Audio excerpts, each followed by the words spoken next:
Mr. Potter and Tabby spin the yarn. Chapter 1. Good Neighbors. Mr. Potter and his fine cat Tabby lived next door to Mrs. T-Berry and her good dog Zig. Mr. Potter liked Mrs. T-Berry. She was a good neighbor. She made chocolate crunchies and shared them with him. She made raspberry roll-ups and shelled those. She made brown sugar bonbons and shared those too. She was a very good neighbor. Sometimes Mr. Potter was not sure if he was a good neighbor. All he did was eat Mrs. T-Berry's food. All I do is eat Mrs. T-Berry's food, Mr. Potter told Tabby one day. I should do something nice for her. It happened that Mrs. T-Berry and Zig stopped by later that day. They had just returned from the yarn shop. I am starting a knitting club, said Mrs. T-Berry. We are going to meet at my house and knit. How nice, said Mr. Potter. Would you like to join? Asked Mrs. T-Berry. No, thank you, said Mr. Potter, removing a shoe from Zig's mouth. Suddenly, Mr. Potter had an idea. Why don't I serve tea to your club? He said. You can knit and I can pour. How nice, said Mrs. T-Berry. Can you stop in tomorrow at 2? She asked. Will do, said Mr. Potter, removing a glove from Zig's mouth. Mrs. T-Berry and Zig went home. Mr. Potter looked at Tabby. We are going to be good neighbors, he said. Tabby purred and purred. Chapter 2. The Club. The next day at 2, Mr. Potter and Tabby went next door to Mrs. T-Berry's house. There were a lot of ladies there. They were knitting madly and talking loudly. Tabby looked at all the needles and all the threads and all the big balls of yarn. Her teeth began to chatter. Chat, chat, chat went Tabby's teeth. This sometimes happened when Tabby was excited. She looked at the big balls of yarn spinning. Chat, chat, chat. Mr. Potter patted her to calm her down. But there were about 50 pounds of yarn in the room. Patting wasn't helping. Everyone said a cheery hello to Mr. Potter and Tabby. Where's Zig? Asked Mr. Potter.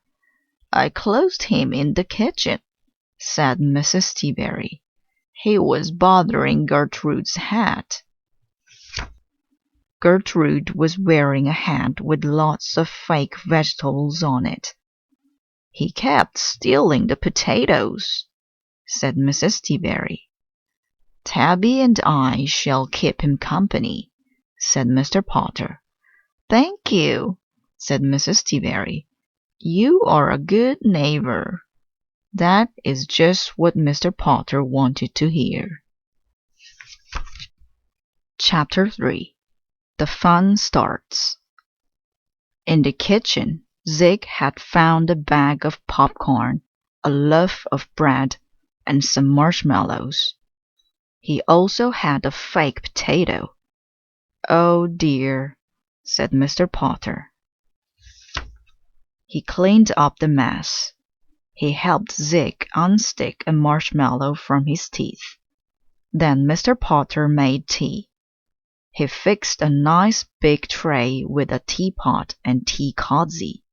He put sugar cubes and cream on the tray, and he filled a big bowl with chocolate bridge mix. Zig and Tabby were very interested. Said Mr. Potter. He poured some cream in a bowl for them to share. Tabby purred and Zig wagged. It was time to serve tea. If you're a good dog, Zig, said Mr. Potter.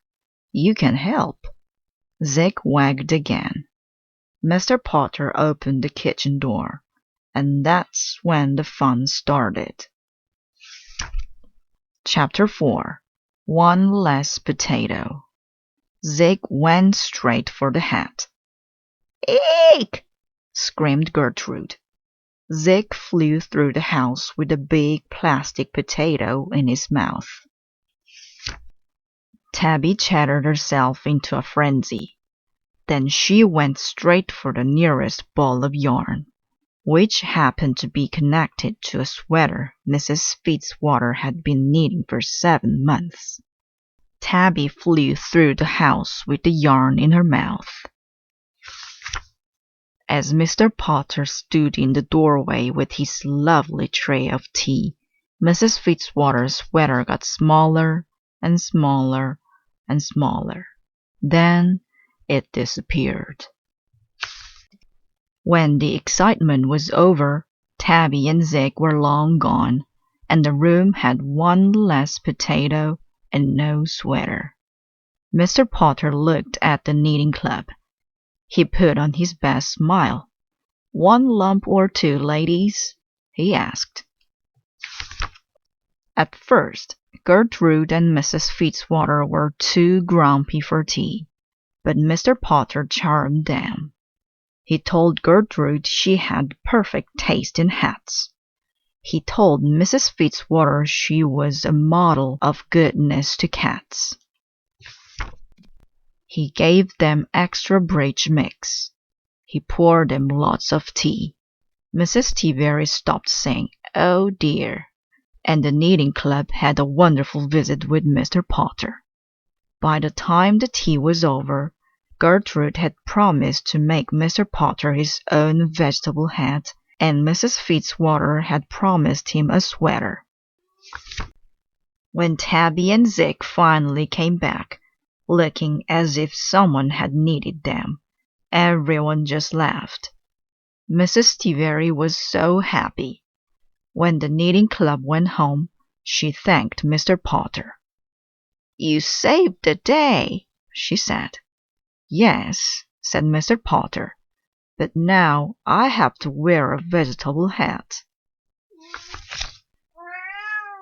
"Oh, don't worry," said Mrs. Tabby. "Zig will take care of that."